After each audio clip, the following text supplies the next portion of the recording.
Hi, I'm criminal defense attorney and marijuana activist Brice Keller.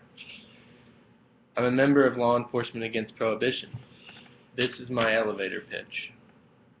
I've spent more than a decade in the criminal justice field and have seen all angles of the drug war. From the federal perspective, I was with the United States Air Force Security Forces. At the local level, I was a police officer and investigator. Now, as a criminal defense attorney, I am on the front lines in the courts and at the State House. At this very moment in my career, I'm an officer of the court, and the police on the street would call me a marijuana criminal. There is a legal paradox in the war on drugs. Science, consensus, and compassion must win out. No drug is good or bad. They are all degrees and what you use them for. Tobacco and alcohol contribute to more societal costs, each individually, than all illegal drugs combined. When a crime occurs against the peace and dignity of the state, this kind of crime is malleum prohibitum, as opposed to malleum in se.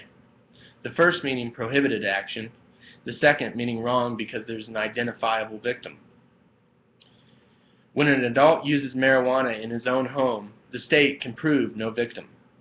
Yet the law will prevail in a legal fiction and label such a man to be a criminal, and his rights will be impaired. We are near public consensus on 2 points. Medical marijuana laws require reform, and the drug war as a whole requires reevaluation. Would it surprise you to find out that most Americans blindly accept criminality of drugs and are unaware that it is a legal fiction that was created in the last couple hundred years?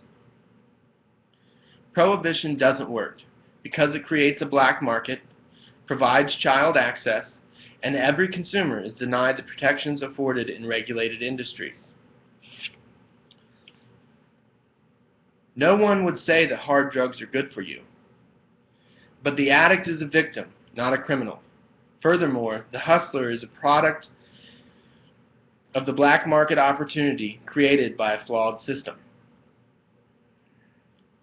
We should follow the laws, but when they are unjust, we must all ask questions of the status quo. The addict seeks the drug as part of the disease, and demanding safe access from a government supplier is much safer than perpetuating the black market.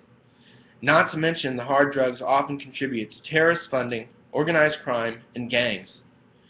Regulating the marijuana industry in Colorado has been a considerable success, but it is not the end of the story. Hard drugs should never be promoted. The health benefits of marijuana probably should.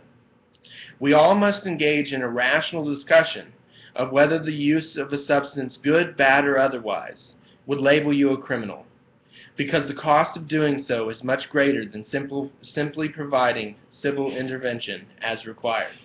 I'm lead speaker Brice Keller. Thank you.